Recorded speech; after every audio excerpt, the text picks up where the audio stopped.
Welcome to this explainer. Consider me your personal high-level research assistant as you gear up for the 2026 LCMS Convention in Phoenix, Arizona.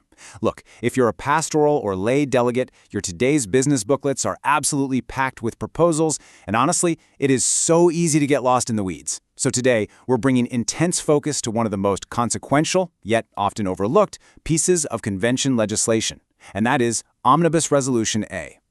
As a delegate, you're going to be faced with a massive block of overtures all bundled together into this Omnibus Resolution A. And the absolute most crucial question you can ask yourself is this: does referring an item actually serve the mission of the church? Or does it kind of just hide a complex issue from public deliberation? Well, let's dive right in and figure out how to navigate these waters. Here is a quick look at our agenda today. We'll cover understanding Omnibus A, the mission accountability lens, pastoral calls and oversight, transparency and university governance, structure and financial accountability, and wrap up with your role as delegate. All right, Section 1, Understanding Omnibus A. Notice the core definition here: responsibility assigned to others. Omnibus A is not your normal floor committee resolution on one single subject. It's a grouped action. And it's super vital to understand that leaving an item in Omnibus A means the convention is not adopting the overture. You aren't voting yes on the idea, you are voting to refer it away to a named board, office, or commission for them to handle. Basically, you're bypassing full floor debate. And this, right here, brilliantly illustrates your power as a delegate. Step 1 shows the default. If an item stays in the omnibus, it's referred and studied off the floor. The receiving body might act on it, or, they might just study it. But step 2, that's your override switch. If an issue requires immediate public clarity, pulling it from the omnibus is your specific mechanism to ensure it gets debated and voted on by the full convention. Moving on to Section 2, the mission accountability lens. Our guiding framework here is what we call kingdom over castle. Whenever you look at an overture that's slated for referral, you've got to ask, does this referral help the Synod responsibly serve local ministries and mission fields?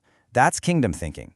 Or on the flip side, does it merely centralize control and serve inward, institutional self-protection? That's castle thinking. What you really want to be looking for is low control, high accountability, and maximum transparency for local congregations. Section 3, Pastoral Calls and Oversight. Take Overture 1009, for example. A lot of the overtures tucked in the omnibus deal directly with local pastoral care, ecclesiastical supervision, and dispute resolution. 1009 specifically asks for protocols to help congregations heal after major disciplinary actions.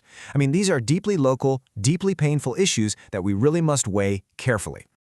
Let's see how this builds as we look closer at Overtures 1024 and 1025.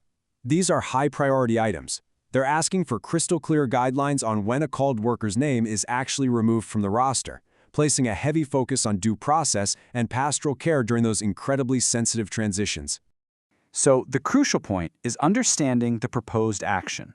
Omnibus A would refer these due process overtures directly to the Council of Presidents, the COP. Now, as the recipient, the COP makes total sense. They literally have the ecclesiastical authority over the roster. But remember, if you adopt Omnibus A, the convention makes no actual changes right now. It just assigns a study. The big risk here is that an issue with massive local impact on trust and due process is suddenly moved entirely out of the public eye. As a delegate, you have to balance these two sides. Why leave it in the omnibus? Well, because roster procedure is highly technical, and the COP definitely has the specialized authority to handle it efficiently. But why might you pull it? Because delegating it might inadvertently bury an issue that requires a clear public convention statement to maintain trust between workers and the Synod. If you feel public deliberation is essential for transparency, you pull it. Simple as that. All right, Section 4, Transparency and University Governance. Tucked into Omnibus A are Overtures 728 and 729. These directly request a public postmortem examination and complete financial transparency regarding the governance decisions that led to the campus closure at Concordia University, Ann Arbor. If left in Omnibus A, the proposed action is a referral for study and report to named administrative boards. And yes, those boards likely have all the necessary financial and legal data. But you have to consider the risk. Referring these items hands the investigation over to administrative entities without guaranteeing any public debate. It effectively bypasses immediate floor-level accountability from major university closure, which risks heavily centralizing responsibility. Again, we apply our fair-minded lens here. It might belong in the omnibus because, let's face it, unearthing years of financial data and legal sensitivities is complex board work. It's not easily done on a busy convention floor. On the flip side, campus closures heavily impact the trust of the laity, student protection, and worker care. If you believe the situation at Ann Arbor demands immediate public clarity to restore synod-wide trust, then this is a prime candidate to pull for separate consideration. Section 5. Structure and Financial Accountability. Overtures 913 and 914 are super fascinating. They call for a comprehensive reevaluation of the massive 2010 Synod restructuring. Essentially, they are asking, how has this centralization actually affected the Church's mission, its governance, and its finances over the last decade and a half? Now, if you let these slide through Omnibus A, the action is, once again, referral. No structural changes happen at this convention. The recipients are the Office of the President and the Synod Board of Directors. Notice the primary risk factor here, though. The bodies being asked to review the centralization of the restructuring are the very bodies empowered by it. By referring this, the convention misses the chance to directly debate whether our current structure is actually serving the mission fields or if it's maybe contributing to mission decline. You really must weigh the efficiency of administrative study against the need for congregational participation here. Bylaw restructuring is undeniably technical. It's a massive undertaking perfectly suited for long-term study. That's the omnibus argument.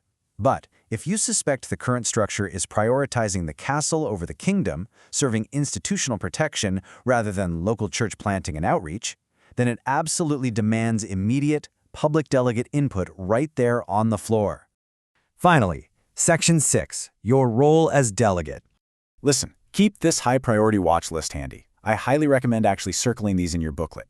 These clusters, call theology, ecclesiastical supervision, university transparency, synod restructuring, Concordia plan sustainability, and the transparency around the hot chalk litigation. These are the items with the heaviest implications for doctrine, worker care, and congregational authority. They are the prime targets to evaluate with our kingdom over castle lens.